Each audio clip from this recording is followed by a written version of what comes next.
Que Dieu te bénisse, toi qui es là ce matin.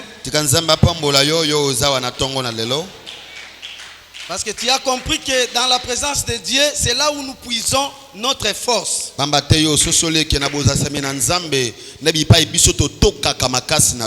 J'aimerais aussi t'informer que nous étions ici pendant la semaine.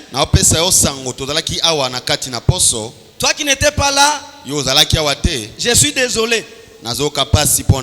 Le vendredi, nous étions ici.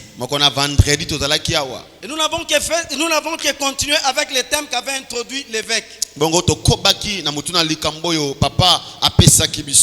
Parce que c'est temps-ci pour nous, c'est un temps que nous devons placer notre confiance totale en Dieu.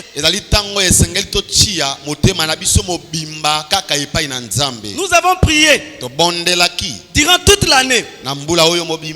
Et à la fin de l'année, nous avons eu le programme de 21 jours de prière.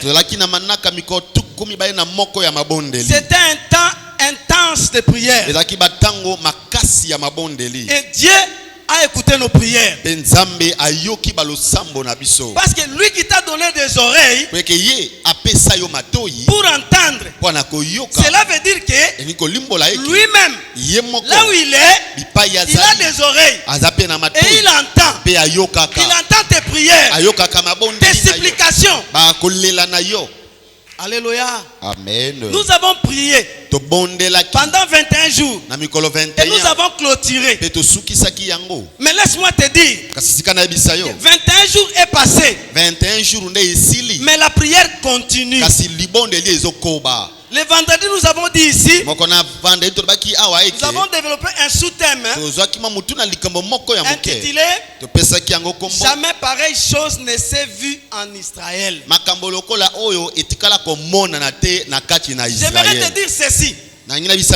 Toutes tes prières de l'année 2024, peut-être que toi tu as oublié certaines prières que tu as fait durant l'année. Mais Dieu n'a pas oublié tes prières. Tes prières crient constamment devant l'Éternel. Même si toi tu as oublié. Mais Dieu n'a pas oublié. Et j'aimerais te dire ceci. Il a un plan pour toi. Il a fait de grandes choses. J'aimerais que nous puissions prendre nos Bibles. Dans le livre de Lamentations. Lamentation de Jérémie. Lamentation à Jérémie. Chapitre 3e. Chapitre Nangoya Misato. Lèvons-nous pour la lecture. Pour honorer la parole de Dieu, j'aimerais que nous puissions nous lever pour lire. Lamentation chapitre 3e à partir du 21e verset, la Bible dit ceci. Voici ce que je vais repasser à mon cœur. Ce qui me donnera de l'espérance. Les bontés de l'Éternel ne sont pas épuisées. Ses compassions ne sont pas à leur terme. Elles se renouvellent chaque matin. Oh, que ta fidélité est grande. L'Éternel est mon partage. C'est pourquoi je vais espérer en lui. L'Éternel a de la bonté pour qui espère en lui.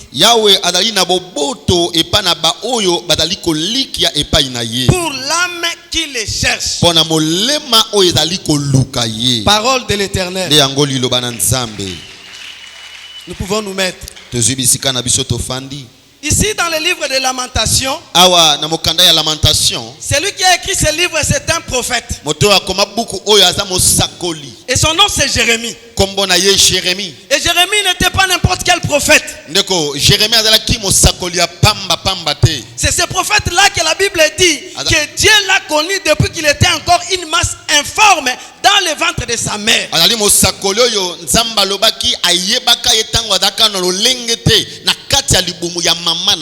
veut dire qu'avant que Jérémie ne naisse, Dieu l'a connu. Pendant qu'il était encore une masse informe, Dieu l'a connu. Et il a choisi. Il a appelé pour le servir. Mais curieusement, cet homme que Dieu a connu, dès son origine, il a passé une vie de souffrance. Et de souffrance, ce n'est pas n'importe quelle souffrance. Des souffrances intenses. Des souffrances permanentes. Et il a enduré. Arrivé un moment, il a commencé même à douter de lui-même. C'est ce qui se passe aujourd'hui dans la vie de beaucoup des enfants de Dieu. Beaucoup de fois, nous nous posons des questions. Est-ce que réellement Dieu me connaît? Est-ce que réellement Dieu m'a appelé? Est-ce que réellement Dieu voit ma souffrance? C'est ce qui se passe aujourd'hui dans la vie de beaucoup de gens. Et cela n'a pas commencé aujourd'hui. Jérémie l'a vécu. Et il dit ceci. Arrivé un moment, il dit dans le livre de Lamentations, je suis l'homme qui a vu la misère sous la verge de sa fureur. Il m'a conduit, mené dans les ténèbres et non dans la lumière. La verset 14. Je suis pour tout mon peuple un objet de raillerie chaque jour.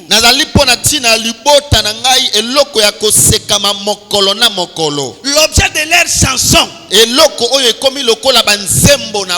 Beaucoup de gens aujourd'hui sont en train de vivre ces choses. Ils sont devenus des sujets de raillerie. Dans la famille, dans les quartiers, même là où ils travaillent, des fois même dans l'église. Les gens se moquent d'eux. Ils se moquent de leur situation. Bien aimé dans le Seigneur, ils peuvent se moquer de toi aujourd'hui. Ils peuvent se moquer de toi demain. Mais un jour, ton rédempteur s'élèvera. Un jour, ton Dieu s'élèvera. Il essuiera tes larmes. Il leur donne seulement un temps pour qu'ils se réjouissent de ton malheur, de ta souffrance. Mais un jour, ils viendront, ils verront et ils témoigneront que Dieu a un Dieu et pas n'importe quel Dieu. Un Dieu tout puissant, un Dieu redoutable, un Dieu incomparable, parce que ce qu'il fera n'a jamais été fait. Un jour, dans la Bible, dans le livre de Matthieu, dans le livre de Jean, dans le chapitre 9, la Bible dit il y avait un homme appelé Jésus. Cet homme, c'est un homme de renommée, un homme de foule. Il passait, il avait une mission. En fait, la mission de Jésus sur terre, or son ministère terrestre consistait à deux volets. Premièrement, prêcher la bonne nouvelle. Et deuxième volet, guérir toute maladie et toute infirmité. C'est tout ce qu'il est venu faire.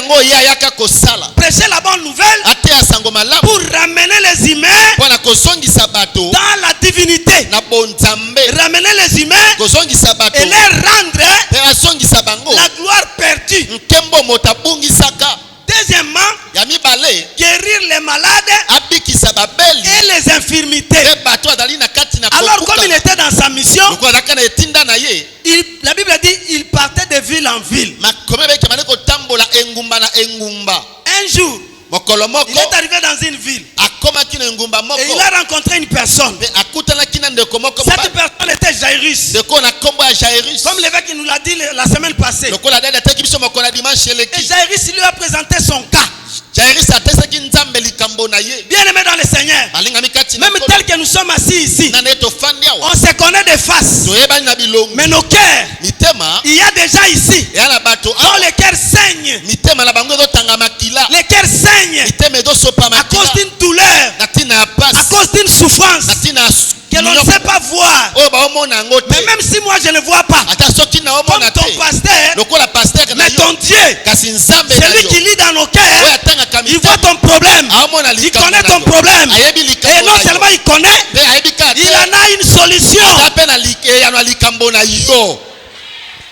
Tu peux avoir un problème, tu peux en avoir deux, voire plus. Mais laisse-moi te dire que l'Éternel, il a 1000 solutions pour ton problème. C'est pourquoi je t'exhorte. La grâce, ne crains pas. Ne crains pas. Ne crains pas. Sois dans l'allégresse. Sois dans la joie. Car ton Dieu a fait de grandes choses. Il a fait encore. Et il le fera. Car la Bible dit, il est celui en qui, en lui, il n'y a ni changement, ni ombre de variation. Ce qu'il a fait hier, il le fera aujourd'hui. Ce qu'il fait aujourd'hui, il le fera demain. Parce qu'il est le Dieu de capacité illimitée. Il a parlé avec Jairus.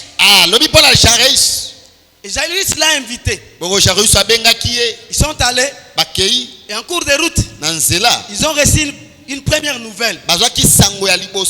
Bien aimé dans le Seigneur, que la première nouvelle ne te perturbe pas.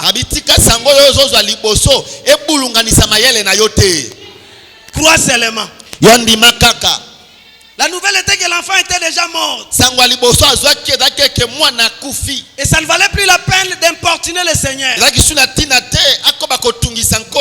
Bien aimé dans le Seigneur, méfie-toi de ce que les gens disent. Méfie-toi de ce que les gens peuvent dire. Continue à importuner Dieu. Continue à l'importuner jusqu'à ce qu'il va faire.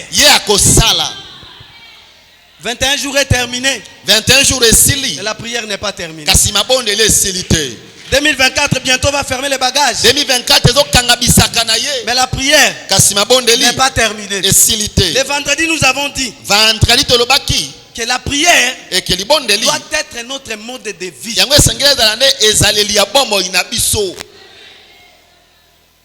Jérémie dit, ma situation est devenue comme une chanson de mon peuple.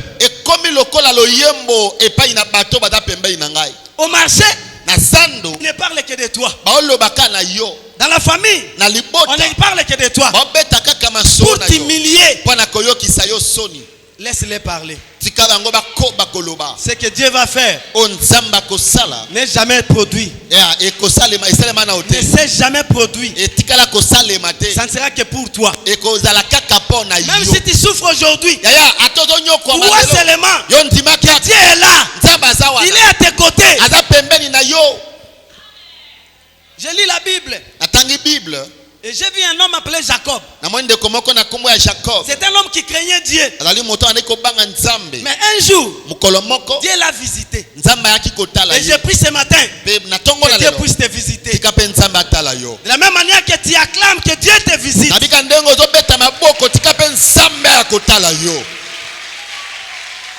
Dieu est venu visiter Jacob. Curieusement, cet homme qui est venu visiter Jacob, au lieu de résoudre son problème, il a commencé à lutter avec Jacob. Ils ont lutté jusqu'à ce que Dieu va lui dire, laisse-moi partir. Jacob dit, je ne vais pas te laisser. Il a dit, bon, comme tu ne veux pas me laisser, je vais te casser la hanche. Il a brisé la hanche pour les neutraliser, pour les paralyser. Malgré cela, dit, je ne te laisserai pas jusqu'à ce que tu me bénisses. Bien-aimé dans le Seigneur, certaines circonstances qui t'arrivent, qui te brisent le cœur, ce n'est pas pour te mettre en bas, mais c'est pour que tu continues à t'attacher à Dieu jusqu'à ce que ta bénédiction soit effective.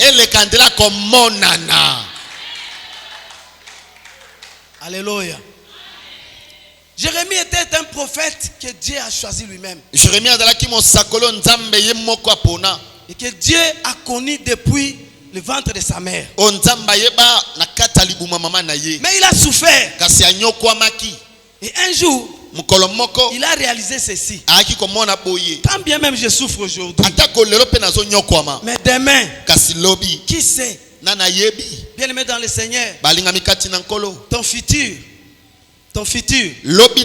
personne ne le sait. Même ta femme, même ton mari, ni tes enfants, ni même ta mère, personne ne connaît. Le vendredi, j'ai dit ici, le Dieu que moi je prêche ici, le Dieu de mon père l'évêque Joseph Kwenzongo, c'est un Dieu que moi j'appelle Mutendavyo Vinashangaza. Alléluia. Amen. Est-ce que quelqu'un a compris cela? Amen. Mutendavyo Vinashangaza. C'est comme ça que nous l'appelons chez nous là-bas. Chez nous là-bas. Nous l'appelons comme cela. Mutendavyo Vinashangaza. Cela veut dire il est celui qui fait ce que les autres ne peuvent faire. Amen. Il ne fait que ce qui peut étonner les gens. Prenons nos Bibles. Dans le livre de Matthieu. Matthieu. Chapitre 9. Matthieu chapitre 9. À partir du 27e verset, je lis au nom de Jésus. Amen. Le thème dit diverses guérisons. Étant parti de là, Jésus fut suivi par deux aveugles qui criaient: aie pitié de nous, fils de David. Lorsqu'il fut arrivé à la maison, les aveugles s'approchèrent de lui. Et Jésus leur dit: croyez-vous que je puisse faire cela? Oui, Seigneur, lui répondirent-ils. Alors il leur toucha les yeux en disant: qu'il vous soit fait selon votre foi. Et leurs yeux s'ouvrirent. Jésus leur fit cette recommandation sévère: prenez garde que personne ne les sache. Mais dès qu'ils furent sortis, ils répandirent sa renommée dans tout le pays. Comme ils s'en allaient, voici on amena à Jésus un démoniaque muet. Les démons ayant été chassés, les muets parla. Et la foule étonnée disait: jamais pareille chose ne s'est vue en Israël. Mais les pharisiens dirent: c'est par le prince des démons qu'il chasse les démons. Parole de l'Éternel. Jésus venait d'une mission. Et cette mission, c'était de guérir la fille de Jairus. Il a accompli. Mais en retournant, la Bible dit il s'est croisé avec deux aveugles. Mais le thème central dit diverses guérisons. Mais là, la Bible met l'accent sur deux types de guérisons.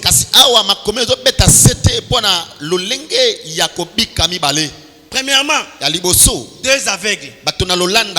Et deuxièmement, une personne qui était muet. Oh, un aveugle, c'est quelqu'un qui ne peut voir, qui ne vit qu'en dépendance. On peut lui donner 1000 francs, mais celui qui le guide, c'est lui qui connaît la valeur de ce dont on lui a donné. Il peut lui dire qu'on t'a donné 100 francs. Il va accepter. Parce qu'il ne voit rien. Amen. Deuxièmement, on parle d'un muet. Un muet, c'est quelqu'un qui peut entendre, mais il ne peut pas parler. Ces deux types de personnes, nous les trouvons aussi aujourd'hui dans l'église. Il y a des gens, depuis qu'on a commencé janvier, pour lui, c'est comme s'il n'a jamais vu une bénédiction de Dieu. Ça, c'est le groupe des aveugles. Amen. Mais ce matin, Jésus est venu pour t'ouvrir les yeux, afin que toi, tu puisses aussi voir la gloire de Dieu. Que tu ne sois pas que dépendant. Que ta vie commence à prendre sens. Que tu ne dépendes que de toi-même. Comment les autres peuvent voir les merveilles de Dieu, mais toi tu ne vois pas? Tu es enfant de Dieu comme les autres. Tu as les mêmes droits que eux. Tu mérites même mieux que eux. Ce matin, que Dieu t'ouvre les yeux, que tu vois. Je vais encore aller plus loin pour te dire ceci. Ce n'est pas parce que tu ne vois rien qu'il n'y a rien. Amen. Pour ceux qui ont la chance, ceux qui ont eu la chance de voyager par avion ou par bateau à traverser de grands fleuves, il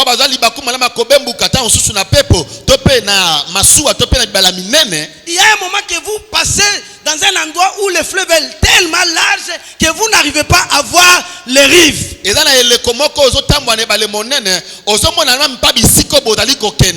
Tu ne peux pas voir les deux rives. Mais cela ne signifie pas qu'il n'y a pas de rives. Le temps que tu es en train de traverser, c'est temporaire. C'est pour un temps. Ça va passer. Tu ne vois rien. Continue seulement. Tu as prié pendant 21 jours. Tu n'as rien vu. Continue. Ce matin, prie encore. Demain, continue à prier. Après demain, continue à prier. 2025, continue à prier. Je te rassure une chose. Il n'est pas loin. Il n'est pas loin. Il n'est pas loin. Bientôt, dans peu de temps, tu vas accoster. Tu vas accoster. Tu vas piétiner la terre sèche. C'est quoi la terre sèche? La Bible dit c'est deux aveugles. Ils ont entendu parler de Jésus. Et ils ne se sont pas limités à entendre. Il y avait une foule. Beaucoup de gens, ils ont aussi entendu. Ils sont venus. Bien-aimés dans le Seigneur, nous sommes venus nombreux pendant 21 jours. Mais après 21 jours, il y a de cela que nous allons chercher. Suivre Jésus, c'est bien. Dans ce texte, j'ai retenu trois choses. Première chose, c'est suivre Jésus. Nous devons suivre Jésus. Ces deux aveugles, quand ils ont entendu, ils ont suivi. Et ils étaient accompagnés par une grande foule. C'était une confusion. Mais pendant qu'ils suivaient, il y a de ceux-là qui ne suivaient que pour voir qui est cet homme Jésus. On a entendu parler de lui. Laissons alors aller le voir. Comment il est vêtu? De quelle manière il parle? Comment il vit? Chacun avait son objectif. Bien-aimé dans le Seigneur, ta bénédiction ne dépend pas de la présence de ton voisin. Ta bénédiction dépend de l'objectif dont tu t'es fixé avec Dieu.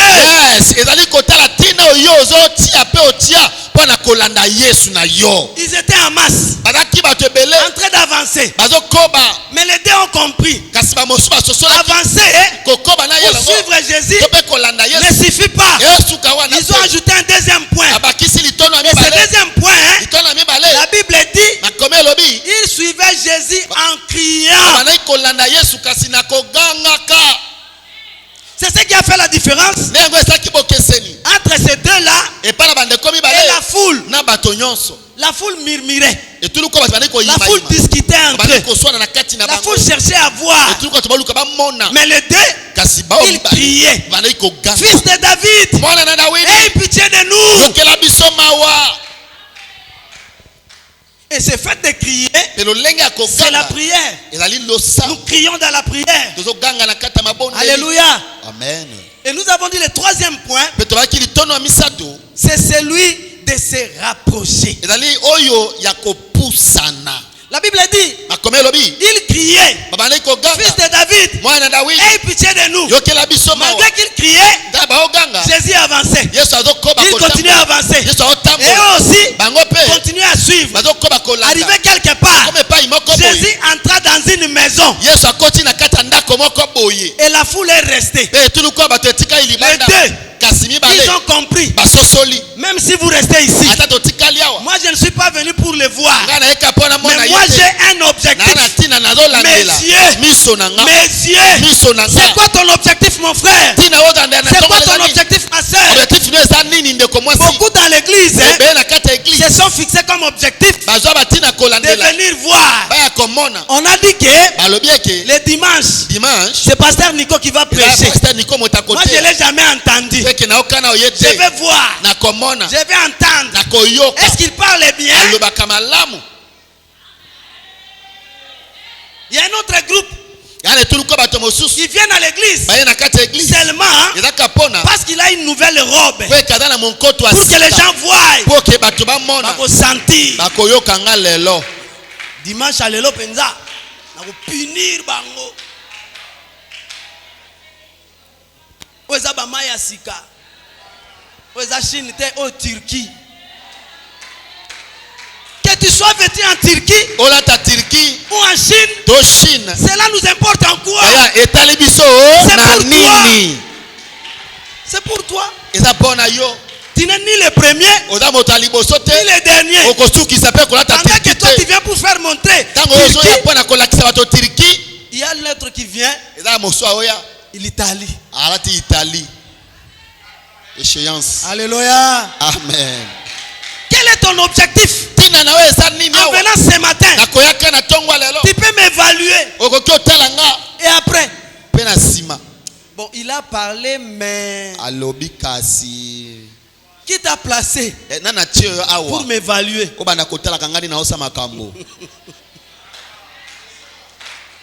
C'est devenu comme des juristes. Il a bien introduit les thèmes, mais arrivé un moment, il a un peu dévié. Moi, j'ai dévié. Je peux te donner le micro? Alléluia. Amen. C'était ont compris. Même si vous restez dehors, il est entré dans la salle. La salle n'est pas grande pour contenir tout le monde. Mais moi, je vais user de violence pour entrer. Je vais me rapprocher encore, me rapprocher davantage jusqu'à ce que je voie. Tu as prié pendant 21 jours. Et le thème de 21 jours, c'était quoi? Le temps favorable, n'est-ce pas? Amen. Et le temps favorable, l'évêque a dit, c'est un temps d'intimité avec Dieu. Dieu. C'est pas quelque chose qui a commencé aujourd'hui. Ces gens aussi, ils ont compris que pour avoir quelque chose de précieux, nous devons nous attacher à Dieu. Nous devons développer une certaine intimité avec Dieu. C'est pourquoi la Bible dit, ils s'approchaient. Bien-aimés dans le Seigneur, ne venons pas dans le Seigneur comme des spectateurs. Ne venons pas comme à l'accoutumée. Beaucoup se sont habitués. J'ai lu le livre de Samuel, chapitre 1er. La Bible dit, il y avait 3 personnes: Elkana, Anne et Penina. Les 3 sont allés dans le temple. Et la Bible souligne bien, ils sont partis comme à l'accoutumée. Ils avaient cette habitude d'aller au temple. Mais chacun de 3 avait son attitude. Ils sont arrivés. On a commencé la cérémonie. Et la plus grande partie, c'est celle de manger et boire. La Bible dit ceci: ils ont mangé, ils ont bu, et après avoir mangé et boire, chacun s'est retiré. Ils ont formé des groupuscules, commençant à discuter, à parler. Pendant qu'ils parlaient, ils étaient dans des groupes. Anne avait compris: moi je suis venu ici non pas pour manger, non pas pour boire, mais je suis venu ici parce que j'ai un problème. Ce matin, toi aussi, tu es venu parce que tu as un problème. Il les a laissés sortir. Elle est restée. Elle est restée dans la présence de Dieu. Elle a prié. Et la Bible dit, jusqu'à ce que les paroles ne sortaient plus. Elle remuait seulement les lèvres. Elle ne faisait que remuer les lèvres. Tu as un problème. Tu as prié. Tu continues à prier. Je t'exhorte. Continue. Ne t'arrête pas. Il y a des moments où tu pries et tu n'as plus de paroles. Mais je te dirai une chose: même ton silence, Dieu sait l'interpréter. Anne n'avait plus de paroles. Elle faisait que remuer les lèvres. Et même le sacrificateur est arrivé. Il a regardé. Anne, jusqu'à quand tu seras dans l'ivresse? Anne a levé les yeux. Dit: mon Seigneur, je ne suis pas ivre comme tu le crois, mais plutôt je répands mon cœur devant mon Seigneur. Bien-aimé dans le Seigneur, quelles que soient les circonstances, quels que soient les problèmes, ne te laisse pas influencer par l'environnement.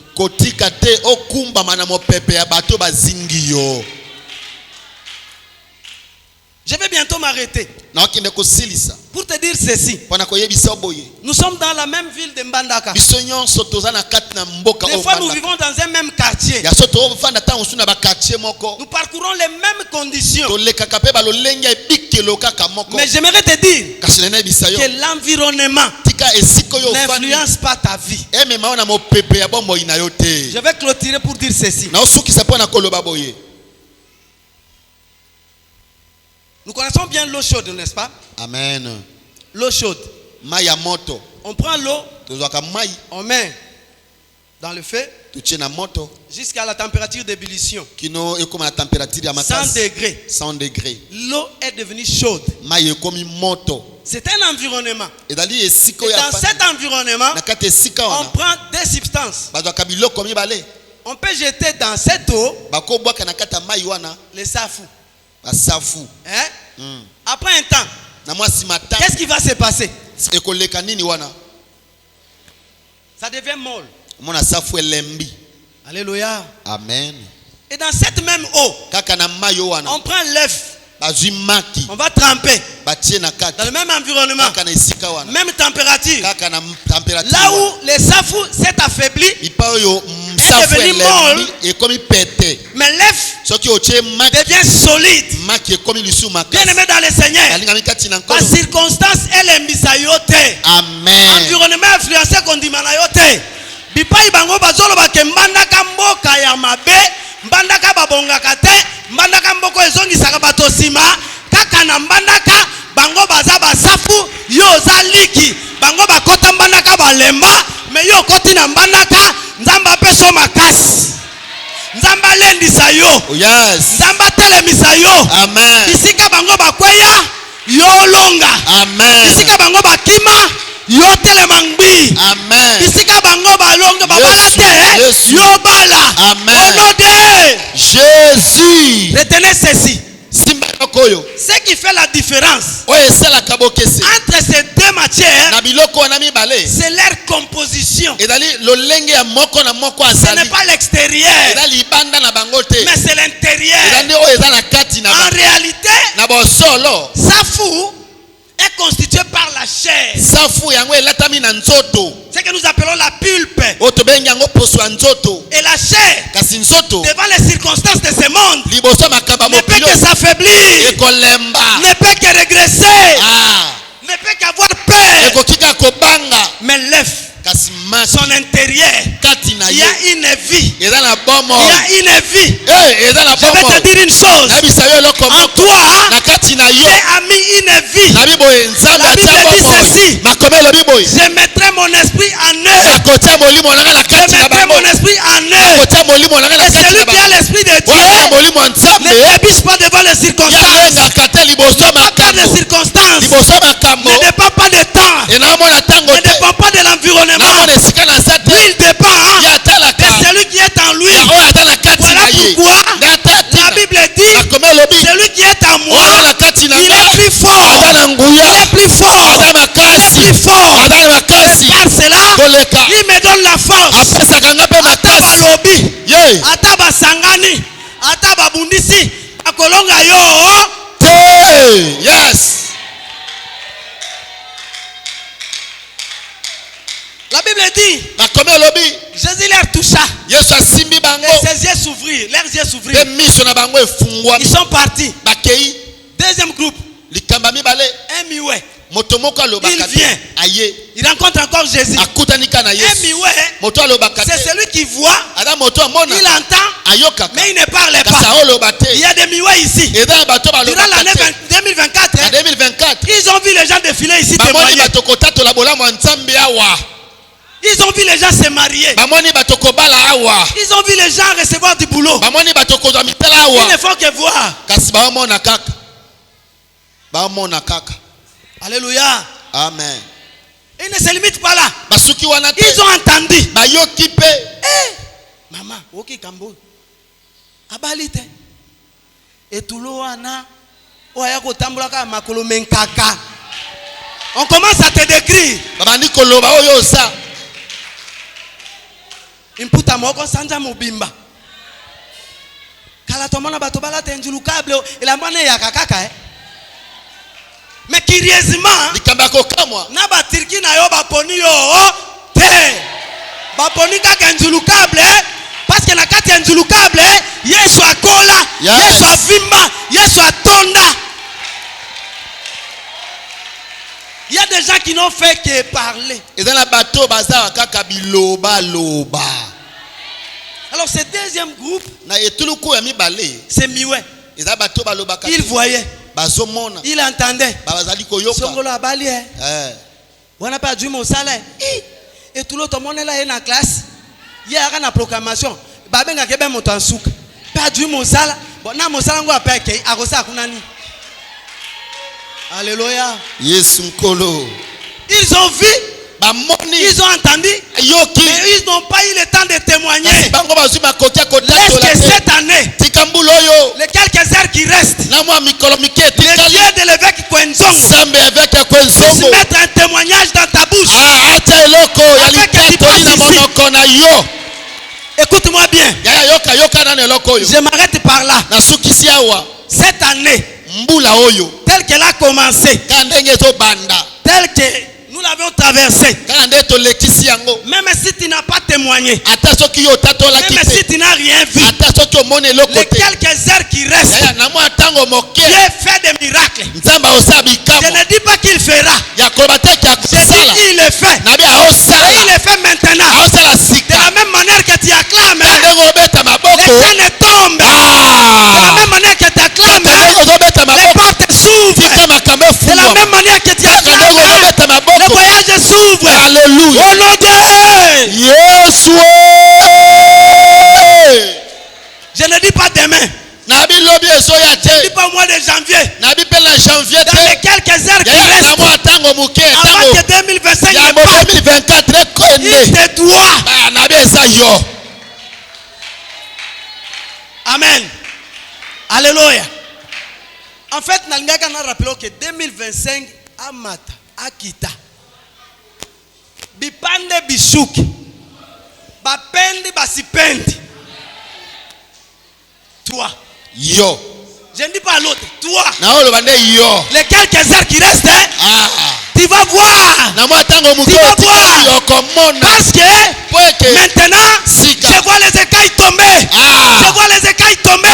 Tu vas voir ta bénédiction. Ça ne sera plus des histoires. Ça ne sera plus des histoires. Ça devient maintenant une vérité. Tu vas voir. Tu vas témoigner. Je ne sais pas ce qui t'a tourmenté durant l'année. Peut-être c'est un problème de santé. Peut-être c'est un problème de mariage. Peut-être c'est un problème de travail. Mais je vais te dire que ton Dieu a fait de grandes choses. Tes yeux les verront. Et non seulement tes yeux les verront, tes mains les touchera, et ta bouche témoignera. Lève-toi là où tu es. Lève-toi là où tu es. Nous sommes à la fin. Bien-aimés dans le Seigneur,